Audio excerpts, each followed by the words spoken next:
Thank you, Javon.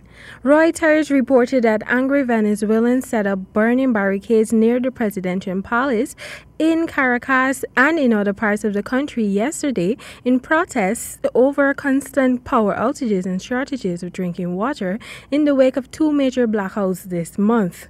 The situation has fueled frustration with the government of President Nicolas Maduro and frayed nerves as schools and much of the nation's commerce have been interrupted by problems with public services for nearly 3 weeks. Demonstrators reported that one woman had been injured by gunfire, which they attributed to pro-government gangs. Reuters was unable to confirm who fired the shots.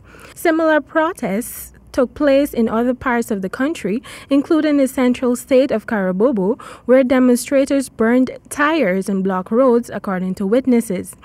In some Caracas neighborhoods, residents simply waved flags and chanted anti-government slogans. Venezuela suffered a week-long nationwide blackout starting on March 7 that left hospitals unable to attend to the sick and business giving away perishable food before it rotted.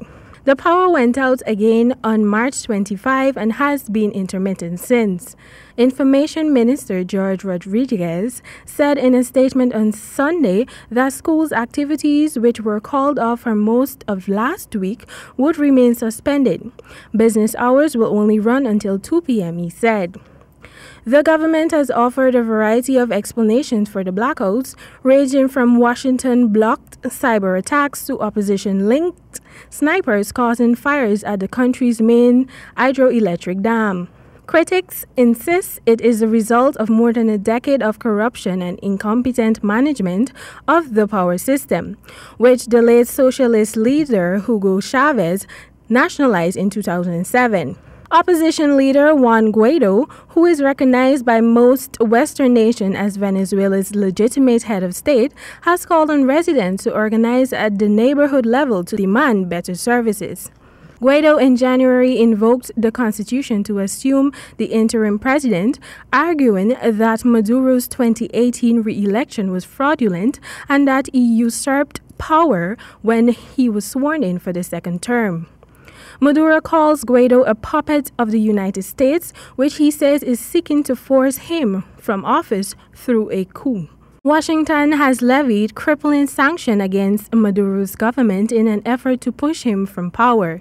He has hung on in large part thanks to continued loyalty of top military commanders. In Dominica today reported 7 immigration inspectors, 2 airport security officers, and 10 Dominican deportees are part of 29 individuals arrested in connection to a vast international network that forged documents and used false information so that people could travel illegally to the United States.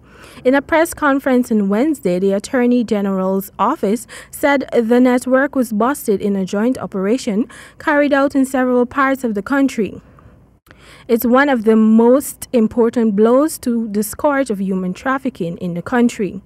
It said the investigations began in June last year and led to 16 raids early Wednesday in the National District, San Domingo Estate, San Francisco de Morez, Bani, and Hato Mayor.